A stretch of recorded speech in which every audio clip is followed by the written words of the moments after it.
오늘 우리에게 주시는 하나님의 말씀은 히브리서 11장 1절에서 3절까지 말씀입니다. 히브리서 11장 1절에서 3절까지에 있는 하나님의 말씀을 들으십시오. 믿음은 바라는 것들의 실상이요 보이지 않는 것들의 증거니 선진들이 이로써 증거를 얻었느니라. 믿음으로 모든 세계가 하나님의 말씀으로 지어진 줄을 우리가 아나니 보이는 것은 나타난 것으로 말미암아 된 것이 아니니라.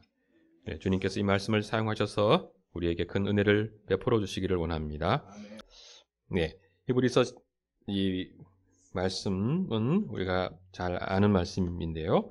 이 말씀이 사실은 쉬운 말씀은 아닙니다.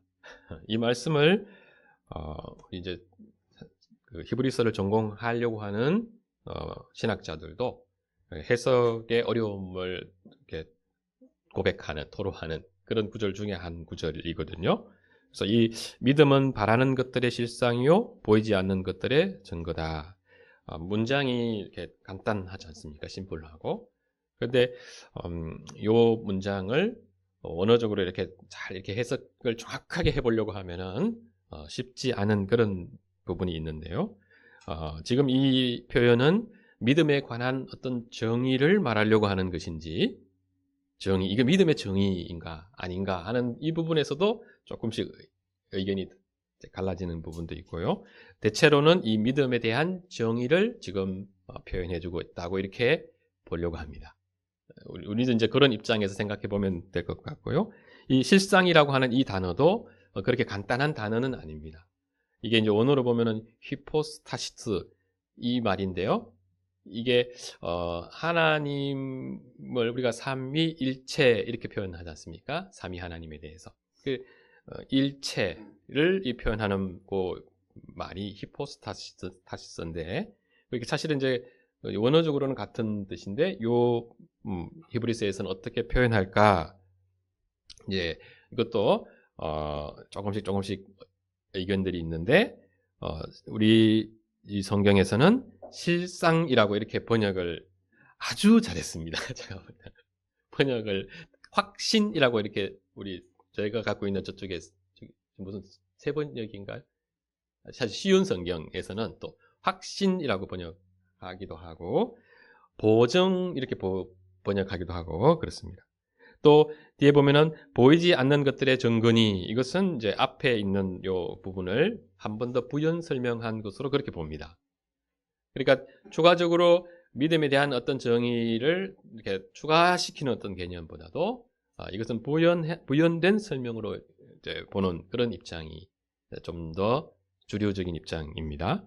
그래서 그 실상, 확신, 보증, 증거 이렇게 다양하게 이 단어들을 표현해 볼 수가 있어서 그 전체를 이렇게 잘 생각하면서 이것을 보면은 조금 더 풍성하게 이해할 수 있어서 좀 더 다양한 측면을 생각할 수 있어서 좋은 것 같습니다.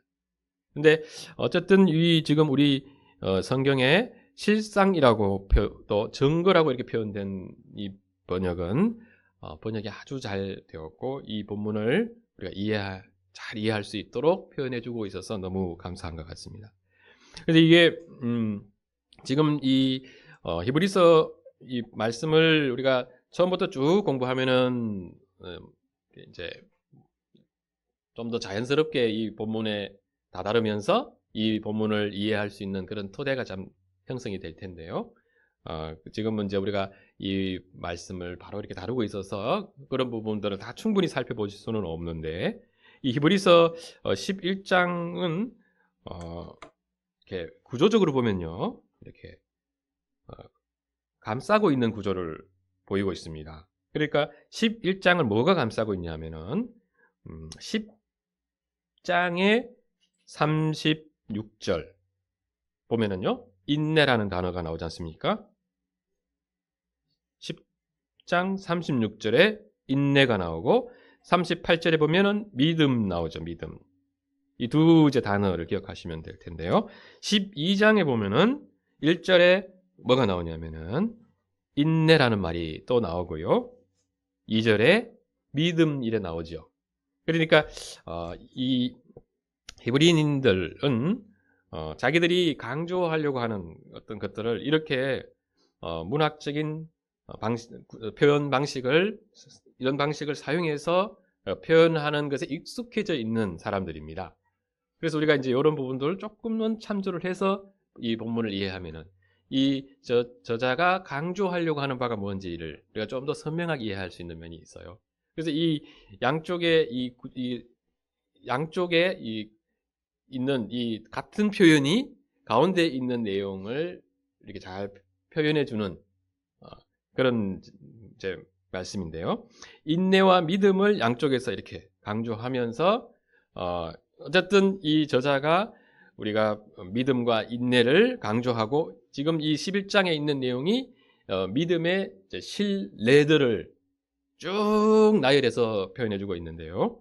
이 11장만 보게 되면은 또 어떤 것이 이렇게 관찰이 되냐면 1절에 보면은 믿음은 이렇게 하면서 정근이 이렇게 2절에 보면은 선진들이 이로써 정거를 얻었느니라 이렇게 표현되어 있지 않습니까?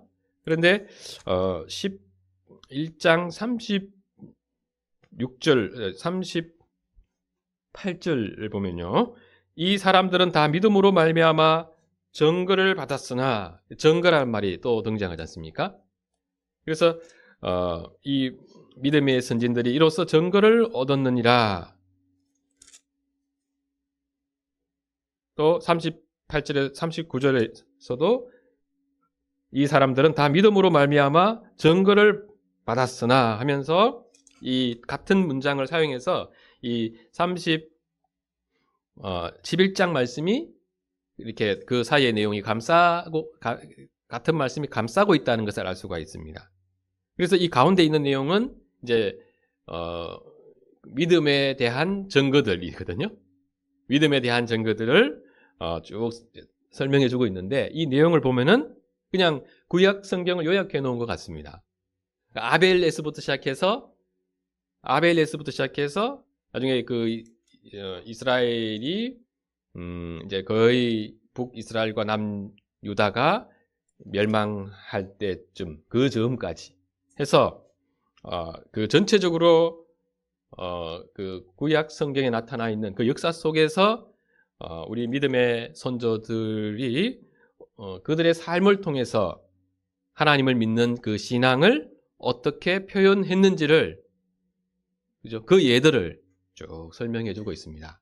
그런데 우리가 이 내용을 이제 지금은 다 살펴볼 수 없는데 어떤 부분이 있냐면은 어떤 부분은 이제 하나님을 잘 믿어서 그 믿은 대로 뭔가 이렇게 응답을 받은 거 있잖아요. 그런 내용들이 있고 예를 들면은 믿음으로 여리고성 그죠? 공략을 했죠. 돌았지 않습니까? 했는데 여리고성이 팍 무너지면서 정복한 그 믿음으로 결과가 이렇게 탁 드러난 거지 않습니까? 믿음으로 해서 이렇게 어떤 하나님으로부터 즉각적으로 응답을 받은 그런 역사도 기록이 되어 있고 또 뭐냐면은 이 39절에서 말씀하시고 있는 것처럼 약속된 것을 받지 못하였으니 이런 면도 있는 거죠. 그러니까 믿음으로 이제 이들이 살았는데 최종적으로는 그 약속을 받지 못하고 그냥 나그네로 살았다 이런 이제 표현이 나옵니다. 그러니까 과거의 믿음의 선조 중에 아브라함과 같은 경우는 그 땅에서 그냥 이방인처럼 나그네로 이렇게 살았는데 그가 믿음으로 어떻게 살았느냐? 장차 이렇게 자기가 돌아가야 할 그 본향이 있다고 하는 것을 바라보면서 그러나 그 삶을 자기가 실질적으로는 그 살아있는 동안에는 경험하지 못하면서 쭉 사신 그러나 믿음으로써 그런 삶이 자기에게 주어질 것을 바라보면서 실제적으로 뭐냐면 그것을 누리면서 그죠? 심리적으로는 신앙적으로는 그 삶을 실제적으로 누리면서 그들이 살았다고 이제 이렇게 말씀해주고 있습니다. 그래서 이런 믿음으로 우리 믿음의 선배들이 어떻게 살았는지를 이렇게 소개하면서 이렇게 다양한 측면들을 얘기해 주는 거죠. 아브라함이 이삭을 바친 것은 뭐냐면은 믿음으로 딱 바쳤잖아요. 그죠? 그리고 믿음으로 하나님이 그 이삭을 어떻게 구원하셨고 또 그 은혜를 베풀어 주셨는지 그 증거를 아브라함이 갖고 있지 않습니까? 그리고 이삭도 뭐 마찬가지입니다. 이삭은 자기도 아버지의 칼에 죽을 뻔했는데 그것을 알면서도 이삭은 순종을 하거든요. 그러니까 그것도 사실은 믿음으로 한 거죠, 그죠? 예. 믿음으로 했을 때 하나님께서 놀랍게 그 아버지의 칼을 붙드시고 그죠? 자기를 그 자리에서 살았어요. 그러니까 마치 새로운 생명을 얻은 것과 같은 그런 경험이 아브라함이 이삭을 바칠 때 그 사건 속에서 사실은 경험되어지는 어떤 그런 부분들인데 믿음으로 이제 그러한 것들을 경험을 하면서 자신들이 그렇게 믿음으로 하나님의 뜻에 순종하는 것을 통해서 우리가 하나님을 믿는다고 하는 것이 어떤 것인지를 우리 믿음의 선배들이 다 표현했다는 거죠. 그래서 믿음으로 산다는 것이 어떤 것인가 하고 우리도 늘 생각을 합니다. 이게 이제 좀 간단하지는 않아요. 믿음으로 산다는 게 어떤 것인가, 믿음이란 먼저 이렇게 무엇인가 이렇게 생각할 때 막상 이게 딱 생각해 보면 선명하게 이렇게 와닿지가 않거든요. 그런데 이제 이 히브리서 본문을 우리가 살펴보게 되면 믿음이라고 하는 것이 이런 실제로 믿음으로 살아간 사람들의 삶의 모습을 통해서 우리가 실질적으로 이렇게 배울 수 있어서 이제 좀 더 풍성하게 이해할 수 있는데 우리가 그 웨스트민스터 신앙 고백서에 보면은 이 부분이 쉽지 않고 또 중요한 부분이기 때문에 믿음이란 무엇인가에 대해서 다뤄주고 있어요. 믿음은 뭐냐 이러면은 믿음은 하나님에 대해서 아는 것을 지적으로 동의하는 어떤 그 정도 차원이 아니고 하나님을 우리의 온 마음을 다해서 의지하는 것이다. 그리고 하나님의 말씀이 우리에게 주어져 있는데 그 말씀을 따라서 순종하는 것이다. 이렇게 잘 표현해주고 있습니다. 그러니까 말씀을 따라서 순종하는 것을 통해서 우리의 믿음이 표현이 되고 또 우리가 일생 동안 살아가면서 우리 하나님을 실질적으로 이렇게 온 마음을 다해서 의지하면서 하나님과 함께 살아가는 그 삶의 모습을 통해서 우리는 내가 믿음이 있구나 하는 것을 그것을 통해서 한 번 더 확인할 수 있는 거거든요. 그래서 어떤 경우가 많으냐면은 내가 믿음이 있다고 생각하고 살았는데 실질적으로는 믿음이 없는 그런 그리스도인이 이제 아닐 수 있는 거죠. 믿음이 내가 있다고 생각하고 살았는데 믿음이 아닌 믿음이 없이 산 그런 경우가 있기 때문에 예수님께서도 이제 뭐냐면은 그 마태복음에서 그죠? 주여 주여 하는 자마다 다 천국에 들어갈 자가 아니다 했고요. 그리고 우리 과거의 믿음의 선배들이 특히 청교도 개혁주의자들이 청교도 개혁주의를 추구했던 우리 신앙의 선배들이 어떤 부분에 대해서 우리 교회들에게 많이 설교를 하고 가르쳐 줬냐면요. 유사한 그리스도인에 대해서 얘기를 많이 했습니다. 그리스도인은 그리스도인인데 거의 그리스도인인데 그리스도인이 아닌 사람들. 네. 거의 그리스도인이에요. almost 크리스찬이. 그런데 실제적으로는 그리스도인이 아닌 거죠. 그것의 차이를 이렇게 면밀하게 분석하면서 그 시대의 교회들에게 설교를 많이 이렇게 들려줬었어요. 그 자료들이 이제 사실 풍성하게 남아 있어서 우리가 그것을 읽으면서 우리의 신앙에 대해서 또 참된 믿음에 대해서 다시 한번 점검해보고 그러는데요. 결론적으로는 아까 말씀드린 것이 우리 교회가 최종적으로 특히 이제 조직 신학을 전문적으로 하시는 분들을 통해서 그게 표현이 됐는데 우리는 웨스트민스터 신앙 고백서에서 특별히 더 그 부분이 잘 표현되어져 있다는 거죠. 나중에 웨스트민스터 신앙 고백서 14장 그리고 19장인가 그럴 겁니다. 믿음과 관련된 그 부분을 한 번 더 이렇게 확인하셔서 참된 믿음이 어떤 것인가에 대해서 한 번은 이제 이렇게 들여다보면서 생각을 해보면 좋겠고요. 이 믿음장은 그렇게 웨스트민스터 신앙 고백서를 살펴보지 않더라도 이걸 쭉 이렇게 보면 이런 것이 믿음이구나. 그래서 믿는다는 것은 어떤 것이냐? 하나님의 말씀에 순종하는 것이고, 순종해서 때로는 이제 고난을 받는 것이고, 또 순종해서 때로는 그 하나님의 놀라운 그 은혜와 복을 또 경험하는 것이고, 그죠? 순종해서 자기를 부인하는 것이고, 순종해서 하나님의 그 약속을 믿고 사는데 그 약속이 때로는 다 성취되지 않은 그런 것까지도 이렇게 바라보면서 그런 가운데서도 약속을 의심하지 않고 계속해서 그 약속을 향해서 우리가 살아가는 그 삶의 모습이 있지 않습니까? 그 모습을 통해서 우리는 내가 하나님을 믿는다고 하는 것을 표현해낸다는 거죠. 그래서 그런 우리의 이제 삶의 모습을 보면서 그것이 마태복음의 표현대로 하면 이제 삶의 열매라고 할 수 있습니다. 그 믿음으로 살아가는 사람들의 삶의 그 모습, 그 열매를 우리가 바라보면서 내가 정말 믿음으로 살아가고 있구나 하는 것을 최종적으로 이렇게 확인하게 되는 그런 측면도 있다는 거죠. 그래서 우리가 믿음이 있는지 없는지에 대해서 사실은 이제 성령에 대해서 공부를 하게 되면 지난번에 말씀드렸었는데요. 성령에 대해서 공부를 하게 되면은 그게 좀 쉽게 명확하게 파악을 할 수가 있습니다. 그러니까 우리 안에 성령님이 계신지 안 계신지, 성령님이 우리 안에 계셨을 때 우리에게 어떤 부분들이 나타나는지 이런 부분들을 이렇게 잘 이렇게 들여다보게 되면은 우리가 하나님을 정말 믿는 사람이구나 하는 것을 확인하게 되고 우리가 믿음 위에 서 있다고 하는 것을 이렇게 확인할 수가 있습니다. 우리가 실제로 이제 믿음으로 살아가고 있는지를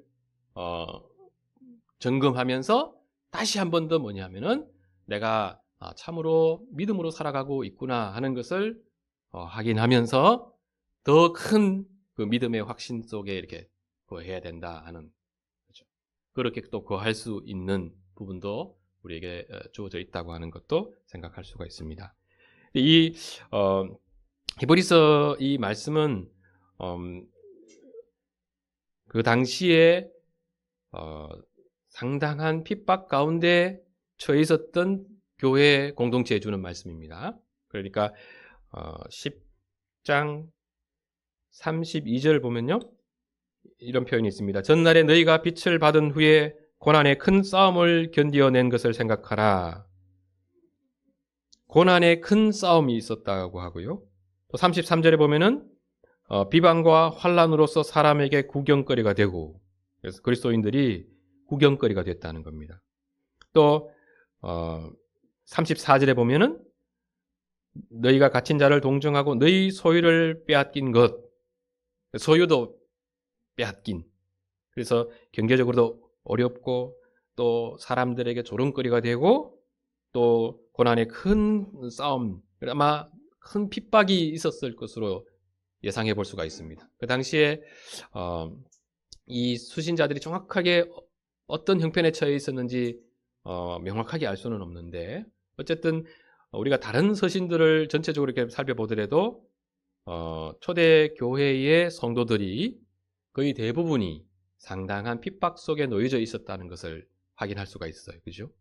그리고 지금 이 상황이 정확하게 어떤 상황인지는 모르는데 이 히브리서 말씀의 이 표현은 다른 서신들보다도 훨씬 더 그들이 놓여 있었던 그 어려움의 상태를 직접적으로 이렇게 표현해 주는 말씀이기도 합니다. 다른 데서는 이렇게 조금 그냥 간접적으로 설명하고 아주 구체적으로 설명을 하진 않는데요. 여기서는 이들이 어떤 핍박을 당했는지를 아주 구체적으로 설명하고 있어서 오히려 실제로 어떤 사건이 있었는지는 모르지만은 그들이 큰 어려움 속에 있었다는 것을 알 수가 있고 그 어려움에 있는 사람들에게 이 이제 편지를 보내는 분이 누군지 또 정확하진 않은데요.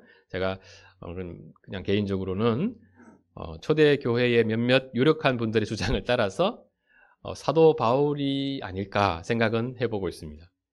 문체가 많이 다르기 때문에 사도 바울이라고 보기 어렵다는 것도 상당히 이제 설득력 있는 학계의 주장인데요.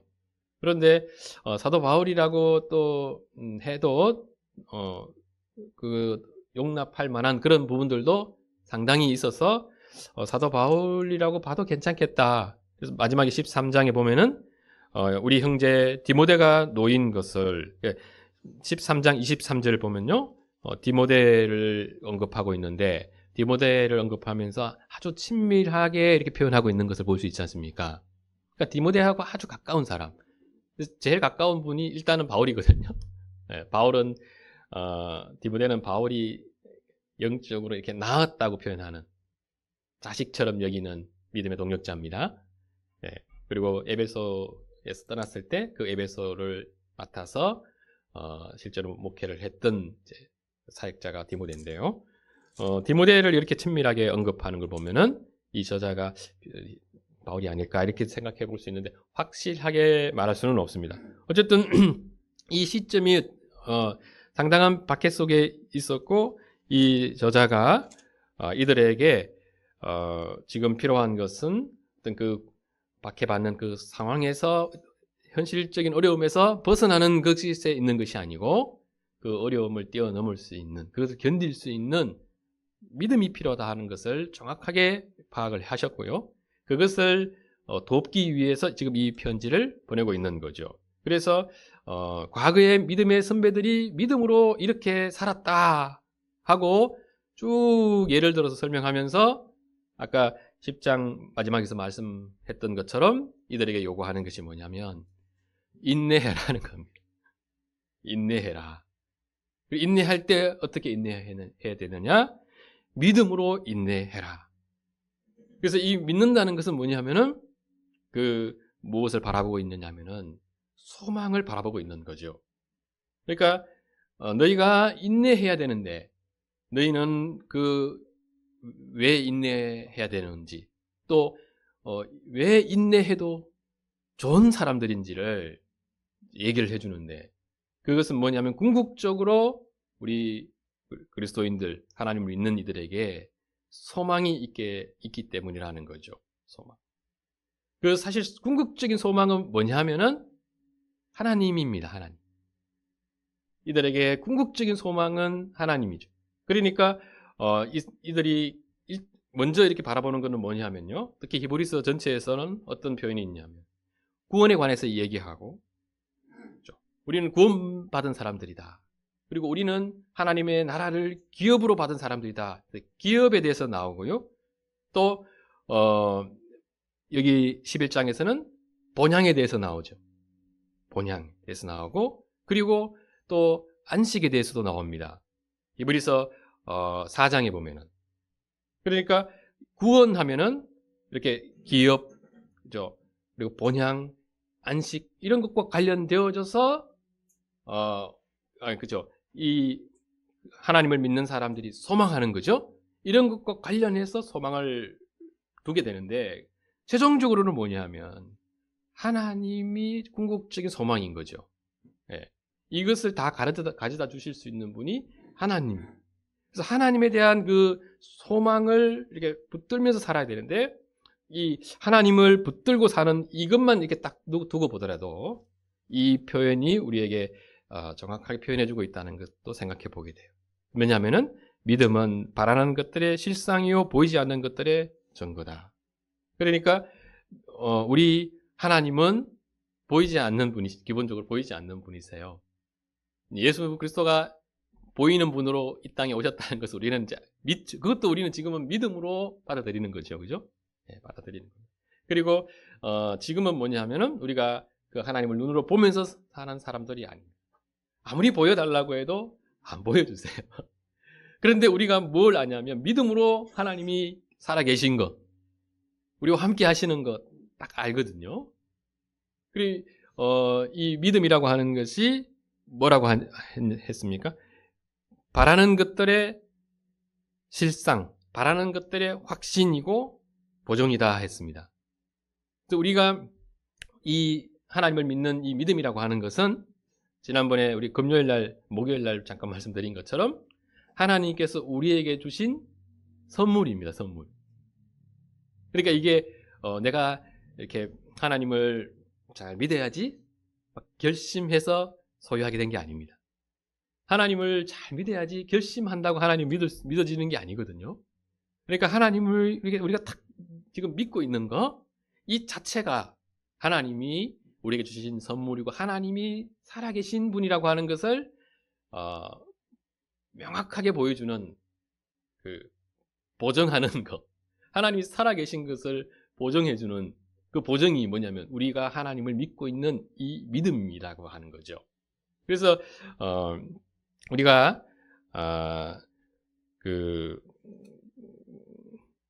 하나님, 보이지 않는 하나님을 이제 믿으면서 사는 사람들인데, 우리가 이 말씀에서 좀 더 주목하게 되는 것은 6절입니다. 6절. 믿음이 없이는 하나님을 기쁘시게 하지 못하나니 하나님께 나아가는 자는 반드시 그가 계신 것과 또한 그가 자기를 찾는 자들에게 상 주시는 이심을 믿어야 할지니라. 그러니까 이 말씀은 우리가 이 땅에 어려움 가운데 살아가면서 하나님을 잘 믿어서 그 어려움을 이제 극복해 나가지 않습니까?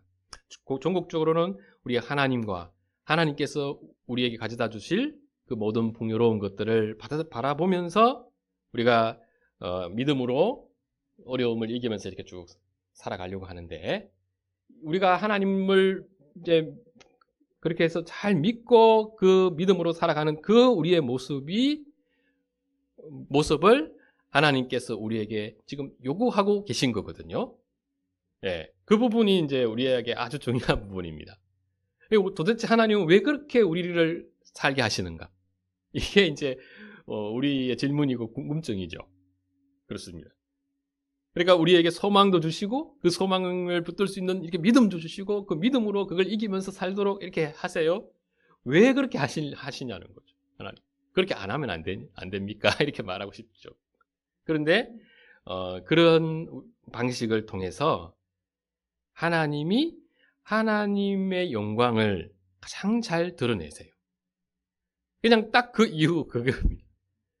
그리고 하나님 여기 보면은 믿음이 없이는 하나님을 기쁘시게 하지 못하나니, 그러니까 적어도 뭐냐면 하나님을 기쁘시게 하려면은 되게 귀한 것이 필요합니다. 하나님을 우리가 기쁘시게 하려면 정말 고귀한 것이 필요해요. 하나님께 드려야 되는 어떤 면에서는 가장 좋은 선물, 하나님의 이름에 걸맞는 뭔가를 들고 나가야 되는데요. 하나님이 그것을 받으셨을 때 기뻐하시면서 하나님께 영광이 되는 것, 그 부분이 사실은 이제 가장 중요한 부분인데, 하나님께서 그걸 무엇을 받으실 때 가장 기뻐하시냐면요, 우리 그리스도인들이 하나님을 믿을 때 가장 기뻐하세요. 그래서 뭐냐면 하나님이 더 좋은 걸 받고 싶으세요? 그럼 어떻게 하겠어요? 우리의 믿음을 계속해서 정금과 같이 연단하세요. 우리는 힘듭니다. 믿음이 연단되고 신앙이 계속해서 이렇게 순전해지는 것이, 우리는 우리가 볼 때는 정말 어떤 때는 뼈를 깎는 것 같은 고통이 있습니다. 너무너무 힘들고 어려운데 지금 이 히브리서 기자는 그래 인내해라 그럽니다. 답이 있잖아요. 명확하게 그 하나하나를 그때그때마다 하나님이 다 해결해 주시면 좋을 것 같아요. 그런데 이 11장을 보면은 그런 부분들도 있는데 아닌 부분들도 많거든요. 하나님이 탁탁 기도를 들어주셔서 문제가 탁탁 해결되어져서 우리가 정말 그야말로 속 시원하게 해주는, 야, 이렇게 신앙생활을 하면 정말 할만하겠다 싶은 그런 모습이 있거든요. 그런데 이제 그런 모습들도 사실은 어떤 모습들이냐면, 가만히 들여다보면 그들이 그렇게 하나님에게 응답받기까지 하나님께 순종했던 그들의 순종이 사실은 전제되어 있어요. 뼈를 깎는 순종, 죽음에 대한 어떤 두려움을 이기면서 감당한 어떤 그런 순종이 있습니다. 그것과 함께 이렇게 붙어 있는데 어쨌든 그렇게 순종했을 때 응답이라도 받으면 얼마나 좋겠나 이런 생각. 그런데 이게 보면요. 응답도 못 받고 평생 살다가 이렇게 돌아가시는데요. 뒷부분에 가면은 더 상황이 안 좋습니다. 어떤 분들은 돌로 치는 것과 톱으로 켜는 것과 37절에 보면요. 시험과 칼로 죽임을 당하고 유리하다가 궁핍과 환난과 학대를 받으면서 이렇게 나중에 잘 된 것이 아니고요. 그냥 그대로 그냥 가셨어요. 네.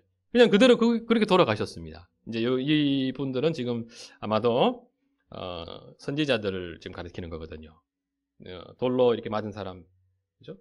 예, 스테반도 포함되는데 우리 과거의 열왕기에서는 이제 스가랴 선지자라든지 톱으로 켜임을 당했다고 보이는 분이 이사야 선지자입니다. 예. 그러니까 이사야 선지자 우리 이사야서 얼마나 은혜로워요. 그런데 그분이 얼마나 고난받고 최종적으로 그 이사야 선지자가 톱으로 이렇게 켜임을 당하면서 죽었다는 그런 것을 이제 전성에서는 그렇게 내려오고 있는데요. 그 외에도 많이 있습니다. 우리야, 그러니까 칼로 죽임을 당한 우리야 선지자도 있고 그런데요. 그러니까 그 선지자들을 보게 되면은 좀 이해가 안 되는 거죠. 그 당대에 그렇게 어려운 시절에 신앙생활을 정말 잘하셨던 분들이거든요. 열심히 하셨고. 그런데 삶이 그렇게 우리가 볼 때 사모할 만한 삶 같지가 않아요. 그런 것만 이렇게 딱 생각하면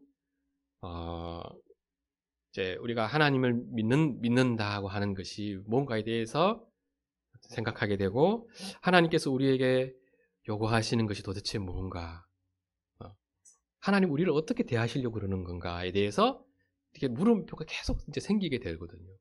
그러니까 우리는 하나님 잘 믿어서 정말 믿는 자는 능치 못할 일이 없느니라.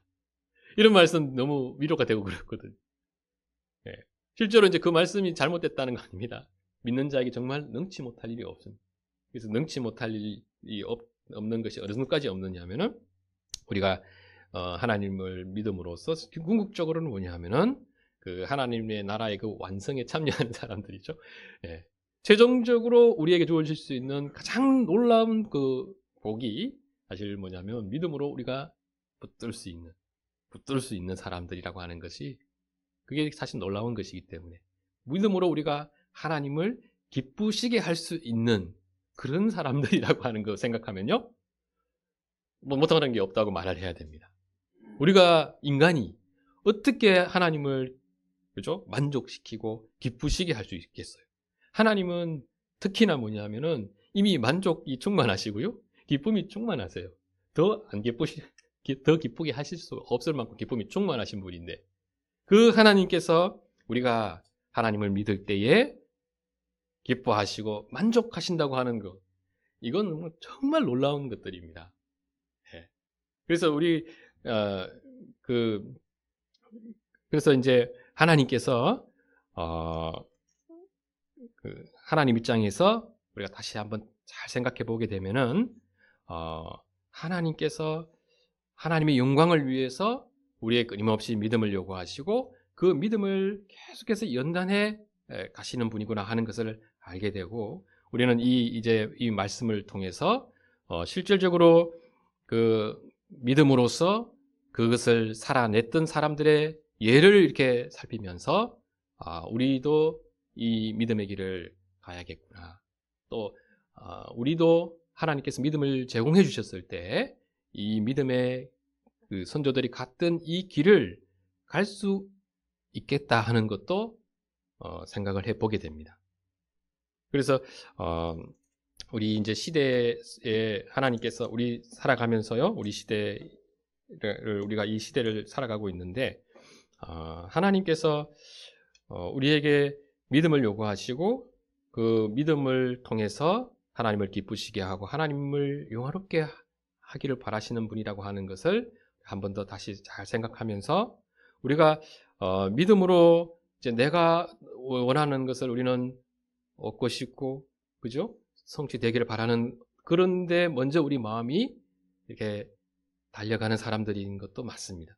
우리 끊임없이 이런 말씀을 다시 잘 살피면서 때때로 우리가 믿음으로 내가 지금 기대하고 소망하는 것은 아직까지 이루어지지 않았지만은 우리 주님께서는 뭐냐면은 때때로는 뭐냐면 그것이 이루어지지 않는 상태에서 하나님이 여전히 선하시고 우리를 가장 선한 길로 인도하시고 우리에게 주신 그 하나님의 약속이 최종적으로는 성취된다고 하는 것. 그 하나님의 나라가 최종적으로는 완성이 되고 우리가 그 하나님의 나라에 온전히 참여하게 하실 분이라고 하는 그것에 대한 그 믿음을 우리가 딱 붙들면서요. 계속해서 이 땅에서 때로는 인내하면서 살아가는 모습도 우리가 감당해내야 될 사람들이라는 것을 잘 생각했으면 좋겠습니다. 그리고 우리 하나님은 그렇게만 이렇게 하도록 하는 분은 아니다는 것도 생각해야 됩니다. 우리 하나님이요, 우리 막 고생하는 거 보면서 즐거워하시는 분이 아니세요. 우리에게 믿음이 있을 때 우리가 가장 좋다고 하는 것을, 우리가 복되다고 하는 것을 하시기 때문에 우리가 믿음의 사람들이 되도록 때로는 연단해 가시는 분이고 11장, 12장에 보면은 때로는 하나님이 우리를 징계도 하시기도 합니다. 그런데 하나님이 그 모든 것들은 뭐냐면 하나님이 우리를 복 주시는, 축복하시는 다양한 얼굴들이에요. 그래서 이것만 있는 것이 아니고 때로는 하나님께서 우리가 시험 당할 때 피할 길도 내시고요. 네. 또 우리가 11장에서도 보는 바와 같이 때로는 뭐냐면 하나님이 우리가 기대하는 것보다도 훨씬 더 넘치도록 우리의 삶의 그 삶을 윤택하게 하시는, 기본적으로는 그것이 전제되어 있어요. 그렇게 윤택하게 하심으로써 우리가 하나님을 더 마음껏 섬기고 또 서로를 섬기고 또 나눔이 있는 그 삶을 살도록 하게 하심으로써 우리가 그 하나님의 더 큰 은혜 가운데 살게 하고요. 그리고 그것을 통해서도 하나님을 믿는 그 믿음을 강화해 가시는. 그러니까 하나님께서 우리에게 믿음을 이렇게 주시고 강화해 가는 그 방식은 다양한 얼굴로 이렇게 나타나게 되는데 어떻게 대전제가 뭐냐면 마치 아버지가 아들을 대하듯이 그렇게 대한다 하는 것이 히브리서 이 말씀이 또 강조하는 바이기도 합니다. 그래서 12장의 7절 보면요. 너희가 참음은 징계를 받기 위함이라 하나님이 아들과 같이 너희를 대우하시나니. 이것이 하나님이 우리를 대하시는 대전제입니다. 아들을 대하시는 방식으로 우리를 대하실 때 그 하나님 아버지는 아들에게 어떻게 하면 가장 유익한가 하는 것을 잘 생각하시면서요. 그것을 중심으로 해서 이렇게 섬겨가셔서 때로는 우리가 볼 때는 이게 일관성이 없으시는 것 같아요. 네. 우리는 하나님이 이렇게 해주시면 요런 때 이렇게 그런데 하나님을 보면요 우리하고 템포가 좀 안 맞으세요. 네. 이렇게 하나님이 우리를 섬기시는 방식, 우리가 기대하는 것과 이게 탁탁 안 맞아떨어지는 거예요. 그래서 그렇게 하시는 그 이유도 이제 충분히 생각할 수가 있는 거예요. 그렇게 하지 않는 것이 가만히 돌아보면은 너무 감사해요. 네, 우리는 하나님께 요구하는 것이 끝이 없거든요. 하나가 요구해서 들어주면요, 또 하나를 요구하고. 그 끝이 없이 우리는 요구해요. 하나님께 선물을 끝이 없이 요구하는 아이 같아요. 아버지에게 요구하는 아이 같아요. 그래서 그것을 하나님의 때로는 딱딱 있잖아요. 멈추시면서 그 템포가 맞지 않게 어느 때는 아들에게, 자녀들에게 하나님이 놀라운 선물을 이렇게 주시기도 하거든요. 그런 것을 통해서 뭐냐 하면은 내가 갖고 있는 어떤 관심이 있지 않습니까? 네. 내가 기대하는 아버지, 내가 기대하는 그 하나님이 아니고, 그죠? 하나님이 어떤 분이신지, 우리 아버지가 어떤 분이신지를 우리가 계속해서 생각하게 하세요. 생각하게 하셔서 아버지가 어떤 분이신지에 대해서 우리가 결국은 파악하고요, 아는 사람들 되어져서 그 아버지가 나를 어떤 눈으로, 어떻게 도우시는지, 그 아버지의 눈으로 나를 보고 해석하는 그 사람이 되도록. 왜냐하면요, 그 사람이 가장 정상적인 사람이고 성숙한 사람이거든. 그런 사람이 되어질 수 있도록 하나님이 우리와 관계 속에서 섬겨가시는 그 모습이 하나님이 있잖아요. 다양한 방식으로, 다양한 얼굴로 나타내시는 분이다. 그래서 우리 이제 한국 교회는요, 그 하나님을 자꾸 우리가 이렇게 요런 분이다, 이런 분이다, 성령님은 이런 분이다, 기도하면 이렇게 된다 하는 뭔가 이렇게 정형화된 어떤 답을 있잖아요. 어떤 틀을 만들려고 하고 답을 찾으려고 그래요. 근데 그런 노력도 물론 해야 됩니다. 그러나 우리가 그렇게 하는 최종적인 목표는 뭐냐면 하나님의 입장에서 우리를 다시 이렇게 보고 하나님이 우리 교회를 바라보면서 요구하는 게 뭔가 하는 것을 점점 더 정확하게 파악하도록 하기 위해서 그런 어떤 의식들을 한번 그런 생각들을 해보는 거거든요. 그게 이제 이렇게 뒤바뀌면 안 된다 하는 것을 잘 생각하면서 이 이제 히브리서 말씀도 결국은 우리에게 그런 어떤 도전을 줍니다. 예, 그러니까 이 말씀을 잘 읽으면 우리가 이 말씀을 대충 볼 때에 생각하는 이 히브리서 11장 1절 2절 말씀이 아니고요. 예, 이 말씀을 중심으로 해서 다시 이렇게 잘 보면 주님께서 우리에게 요구하시는 이 믿음이라고 하는 것이 어떤 것인가에 대해서 우리가 조금 더 이제 이해하게 됩니다. 네. 그래서 우리가 이것을 이렇게 파악하는 것은 좀 이게 어려웠긴 한데요. 이렇게라도 우리가 고민해서 파악하려고 하는 것은 뭐냐면은 어떻게 살아야지 정말 하나님을 기쁘시게 하면서 살 수 있는가 하는 것을 정확하게 파악하려고 그러는 겁니다. 그것을 정확하게 이제 파악하셔서 우리가 하나님 앞에 믿음으로 살고 하나님을 기쁘시게 하는 그 삶을 살아내야 되는데요. 정말 기본적으로 이 말씀이 우리에게 하나님을 잘 믿으면서 인내하면서 살아가는 사람들이 믿음으로 인내하면서 살아가는 사람들이 우리 그리스도인이구나 하는 것을 생각하면서요. 우리가 자리에서 있는 자리에서 삶의 자리에서 잘 인내하시고 믿음으로 인내하시고 때로는 우리가 기도한 것이 응답이 늦어지고 잘 응답되지 않는다고 하더라도 인내하시고요. 그 인내하시는 것이요. 이렇게 더 귀한 겁니다. 그게 귀한 거예요. 최고의 선물은 하나님이 우리에게 주시는 정말 값진 선물은 우리가 그 자리에서 아직 뭔가 오지도 않았는데요. 인내하면서 하나님의 그 하나님을 누리는 거 있지 않습니까? 하나님 우리의 이제 모든 것 되시는 그 하나님을 붙들고 현재적으로 이렇게 누려가는 내 삶의 모습이 하나님을 가장 기쁘시게 하는 모습이어서요. 그래서 그런 거 생각하면요. 하나님 우리 기도를 안 들어주시는 게 좋아요. 좋을 때가 많아요. 예. 그 기도를 적게 들어주시는 것이요. 좋을 때가 훨씬 더 많습니다. 그런 것까지도 우리가 생각하게 해주는 그런 말씀이다 하는 것을 잘 생각하면서요. 우리가 계속해서 인내하면서 예기치 못한 하나님의 은혜들도 경험하면서 그렇게 잘 살아가는 모습이 우리 속에 나타났으면 좋겠습니다.